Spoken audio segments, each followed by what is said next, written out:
Hey, it's Chris here with your fishing forecast for June 25th.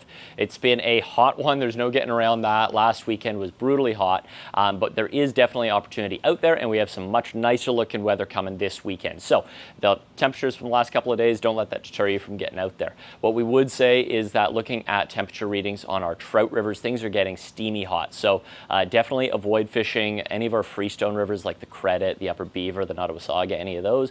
They're all a little hot to be fishing. The Credit is running about 25 degrees Celsius, where the approved cutoff for fishing trout is 20 degrees, so it is really warm. Let's do those trout a favor and stay off of those trout rivers.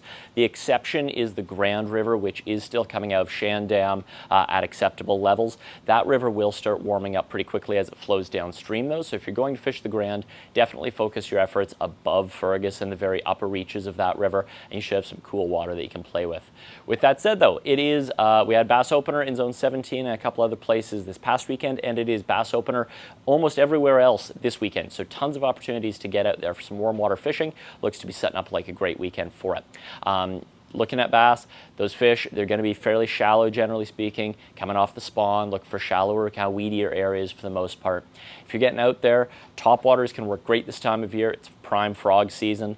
Crayfish and minnow patterns are going to be your focus. So if you're fishing topwaters, something like big deer hair bass bugs like these guys, or smaller ones like these PTO poppers from Rio that we really love. These are really easy casting, by the way. If you're scared of a big popper, don't be. This one's a great easy bet, even on a 7-weight or even maybe a 6-weight rod. Very fun way to fish. If you're going subsurface, crayfish patterns like this MFC Mardi Gras, great bet, or flies like this Rio Krauser for a bait fish, can't miss there. We also have some great fishing opportunities coming up for carp. I was out for some carp myself this past Monday. Great thing about carp is you get to wade in the water, so if it's a little warm for your liking to be in waders out there, skip those, throw on some shorts, get in the Great Lakes, go fish for some carp and stay cool that way. We have gar out there as well, some sheep's head, lots of fun other species to target while you're out there this weekend. As always, if you need any advice on where to go or what to fish, get in touch. Be happy to help you out. Good luck out there.